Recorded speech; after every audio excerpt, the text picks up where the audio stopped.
Het is nu donderdag en op donderdag maken we de pakketten voor de verdeelpunten en voor Terneuzen zelf, waar we nu vanmiddag uitdelen.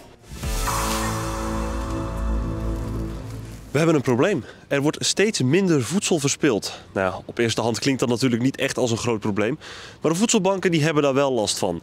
Zo ook Voedselbank Zeeuws-Vlaanderen. Doordat er minder voedsel wordt verspild, hebben zij ook veel minder producten om uit te delen. Daarom praten we erover met Mirjam Hemelsoet. Voorheen gingen we naar best wel veel winkels en dan kregen we ook best veel producten, dus dat was goed te doen. Nou, de laatste tijd is dat heel veel verminderd. We kunnen nog maar een enkele winkel komen. En ook daar is het dan niet meer zoveel dat er meegegeven wordt, wat overblijft. Dus voor ons is het lastig.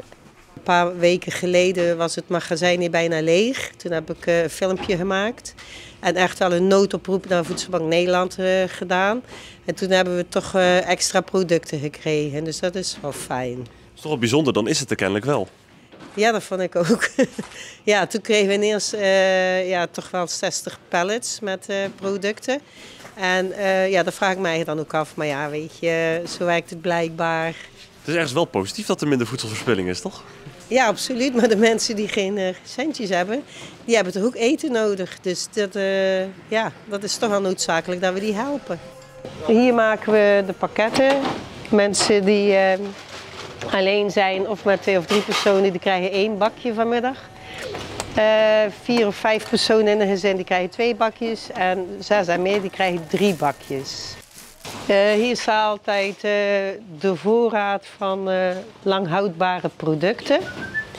Wat je hier aan deze kant ziet zijn de pakketten die al klaar zijn voor de verdeelpunten. Iedere verdeelpunt heeft een eigen kleurtje. Dus bijvoorbeeld aardappel heb oranje, breskes zwart, Oostburg rood en roze. We doen ook aan non-food, dus spullen die mensen brengen, kleding, boeken, allerlei dingen, verzorgingsproducten. Dan wordt hier uitgezocht. Wat hoop je dat er gedaan wordt? Ja, dat de mensen toch rekening houden met de mensen die financieel het niet breed hebben. Want als je bedenkt dat je minder dan €325 moet overhouden voordat je in aanmerking komt. En dan moet je heel de maand van leven. En niet alleen eten, maar ook verzorgingsproducten, cadeautjes. Alles moet je ervan betalen, kleding. Dus dat is wel heel weinig. Dus het is toch wel belangrijk dat we met z'n allen voor elkaar zorgen.